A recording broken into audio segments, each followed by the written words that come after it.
एक रोज हजूर पाक सल्लल्लाहु अलैहि वसल्लम जुमा का खुतबा इरशाद फरमा रहे थे कि अचानक मस्जिद में एक अजीब आवाज गूंजने लगी।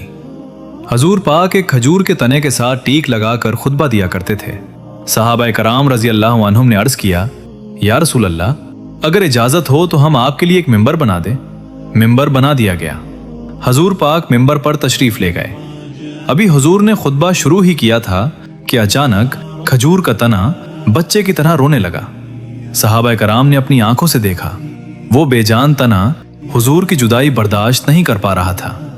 हुजूर पाक सल्लल्लाहु अलैहि वसल्लम फौरन मिंबर से नीचे तशरीफ लाए, उस तने के पास गए और उसे अपने मुबारक हाथों से थपकाया, फिर उसे अपने सीने से लगा लिया और वो तना ऐसे खामोश हो गया जैसे कोई रोता हुआ बच्चा अपनी माँ की गोद में आकर खामोश हो जाए।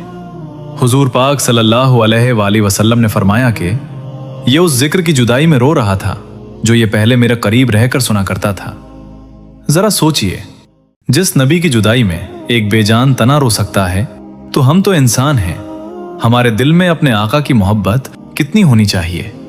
वो आका जिनका नाम आते ही दिल को सुकून मिलता है, जिन पर दरूद भेजना हमारे लिए सादत है। आइए दिल से दरूद पढ़ें। अल्लाहुम्मा सल्ली अला मुहम्मदिन व आलि मुहम्मद। मुस्तफ़ा जान रहमत पे लाखों सलाम।